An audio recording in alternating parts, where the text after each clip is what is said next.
முதல் வாசகம் ஓசேயா ஆகமம் அதிகாரம் 14 திருவசனங்கள் 2 முதல் 10 வரை. இம்மொழிகளை ஏந்தி ஆண்டவரிடம் திரும்பி வந்து இவ்வாறு சொல்லுங்கள்.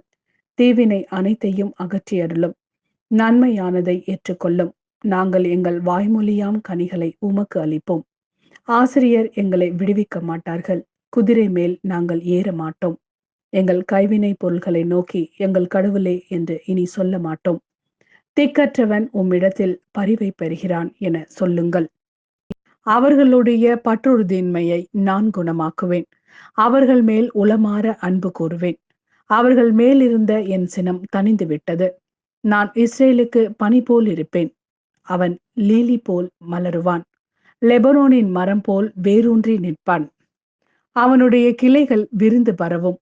அவன் பொலிவு ஒலிவ மரம் போல் இருக்கும். லெபனோனை போல் அவன் நறுமணம் பரப்புவான். அவர்கள் திரும்பி வந்து என் நிழலில் குடியிருப்பார்கள். கோதுமை போல் தலை தோங்குவார்கள். திராட்சை கொடி போல் செழிப்படைவார்கள். லெபனோனின் திராட்சை ரசம் போல் அவர்களது புகழ் விளங்கும். இனிமேல் எப்ராஹிமுக்கு சிலைகள் எதற்கு? நானே அவனுக்கு செவிசாய்த்து அவன் மேல் அக்கறை கொண்டுள்ளேன். நான் பசுமையான தேவதாரு மரம் போன்றவன். உன் கனி எல்லாம் என்னிடமிருந்தே வரும்.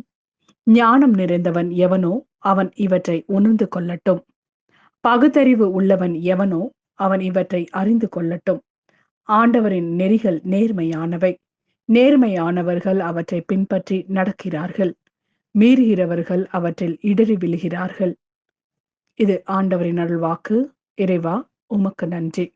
மத்தேயு எழுதிய நற்செய்தி அதிகாரம் 10 திருவசனங்கள் 16 முதல் 23 வரை.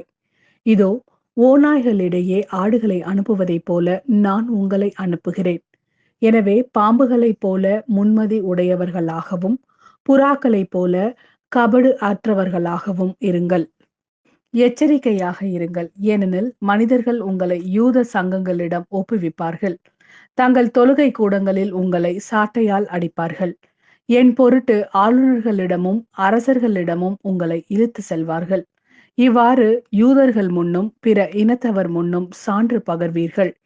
இப்படி அவர்கள் உங்களை ஒப்புவிக்கும் பொழுது என்ன பேசுவது, எப்படி பேசுவது என நீங்கள் கவலைப்பட வேண்டாம்.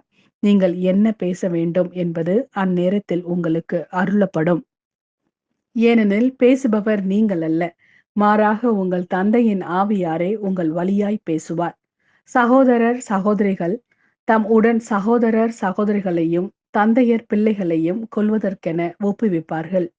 பிள்ளைகள் பெற்றோருக்கு எதிராக எழுந்து அவர்களை கொல்வார்கள். என் பெயரின் பொருட்டு உங்களை எல்லோரும் வெறுப்பர். இறுதி வரை மன உறுதியுடன் இருப்போரே மீட்கப்படுவர்.